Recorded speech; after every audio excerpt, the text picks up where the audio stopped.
Hello, everyone, and welcome to another episode of the Hope Guardians podcast. This is your hostess, Belle, and today I wanted to talk about something that is more of an experience than just a topic. Something I truly believe everyone should try at least once in their life, especially during their teenage years. The experience I'm talking about is reconnecting with their younger selves throughout letters.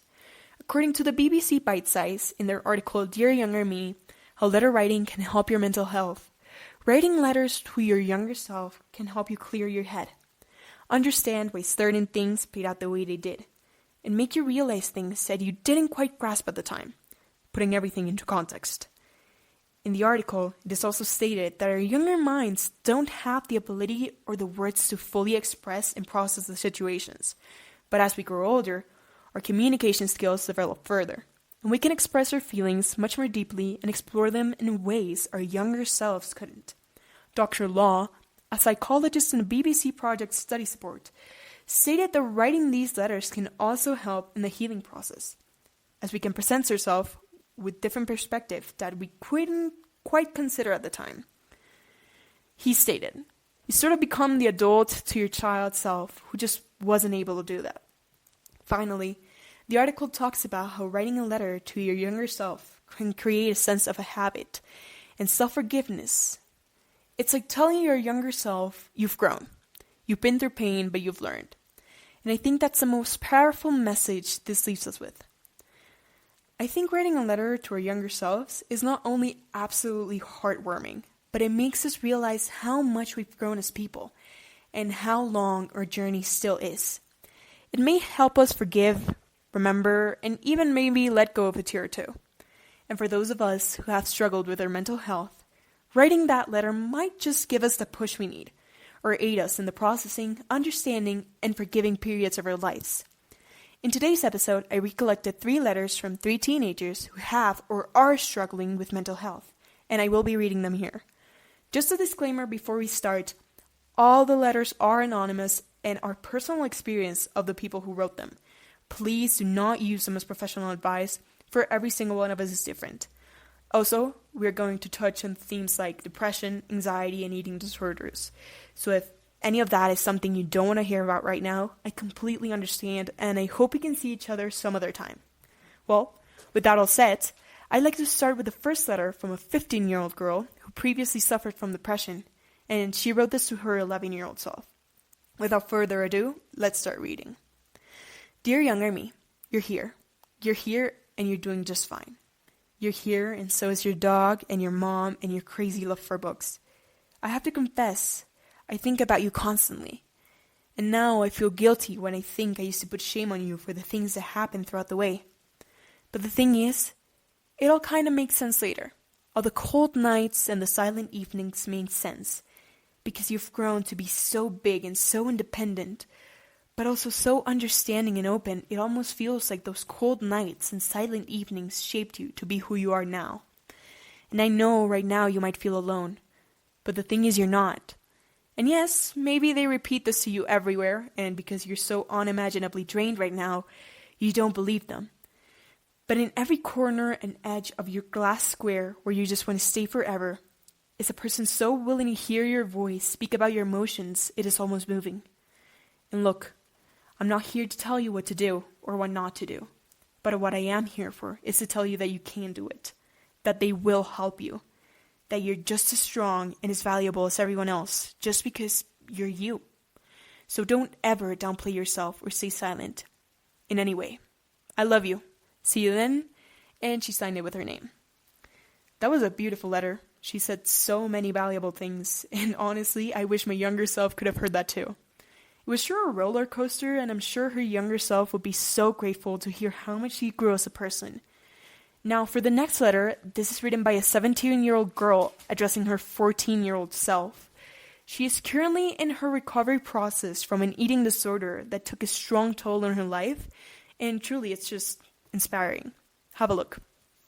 Dear Younger Me, I sometimes wish you hadn't gotten to the party that day, or that you wouldn't have listened to the stupid comments the other girls made of you in PE. But what's done is done. And you went, and you heard, and now you're here, 3 years later, only starting to recover from what would be the 3 long birthdays where you restricted yourself to not eating your own cake from the disorder that stole far too much from you. You were about everywhere you needed to be to understand that you were absolutely beautiful and to learn one of life's hardest truths, that healing doesn't come all at once, but it does come. You were kind and smart and witty and funny, and you still are. It's just we didn't see those amazing attributes back then and reduced ourselves only to our body. But oh, if you could only see yourself now, if you could feel the warmth and strength that radiates off from you when you smile, if only you saw how great you are, you wouldn't cry another night more. It's fascinating to read the diary entries we wrote years ago. Look back and smile, because you've grown to be so big-hearted and caring. I don't think we understand how many people around us love selves, flaws and all. You feared food, and you're still a little bit scared, but that's alright, one step at a time. You're facing each of your fears with your friends by your side, with your parents cheering you on, and even sometimes alone and thriving. And guess what? You're doing it. You're showing up and you're doing great. You turn 18 next month, and this year you will eat cake. I promise. You need it, sweet girl. Every bite. I think that was it.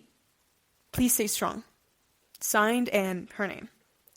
This is really beautiful because it shows us that things do get better and that there are solutions. Even if the process is so long and hard, things do get better. Now, on with our third and last letter we collected. This is a 17-year-old boy who's currently suffering from chronic anxiety. He wrote this to his 14-year-old self. Dear me, hey, it's you for a few years older, a little wiser and still learning. I know things feel confusing right now. Your heart races, your thoughts spiral, and you're scared. And you can't explain why. You wonder if something's wrong with you. Let me say this clearly. You are not broken. You have anxiety, and that's okay. It feels big and overwhelming right now, like it may swallow you whole. But even in the middle of all the fear, you keep going. You get up, you face a day, even when your mind tells you to stay hidden. That's not weakness. That's courage. The quiet, stubborn kind that keeps us showing up. I know it feels like no one understands, like you're alone in a room full of people, but you're not. One day, you'll find others who feel what you feel. People won't ask you to pretend, who won't just expect you to calm down. Let them in. Let them see you. You don't have to carry these all by yourself. Be patient with yourself. Some days will be harder than others, and that's okay. You don't have to have it all figured out. You're doing your best, and that's enough. It really is. There's so much more ahead of you. Laughter, connection, moments you never thought you'd get to experience. Hold on for those, even when it's hard, especially when it's hard. You're growing into some kind of thoughtful and strong man. You don't have to be perfect. You just have to be you. I'm proud of you, buddy, always. With love, you. I think that was so wholesome. It was amazing, really, to see how all these teenagers who are or have suffered with a mental illness grow and how they change their mindset and how they become stronger. It really shows how sitting down for 15 minutes and writing a letter to your younger self helps you realize the beauty in your life, the power and strength you hold within you, and the knowledge you have acquired over the years. It really grasps the thought of life, and our mental health do get better. They do get better, and you grow with them. Because if there's one thing that life has taught us all, is that the obstacles are lessons. And so, if you decide to sit down and write that letter, and let the tear roll down, to you I say, good job. From the deepest corner of my heart, good job. Because it takes some gut and some courage to face those times when we thought we wouldn't get better. And that's what makes this exercise so absolutely valuable. Well, thank you all so much for tuning in. I hope we see each other some other time. Have a wonderful week.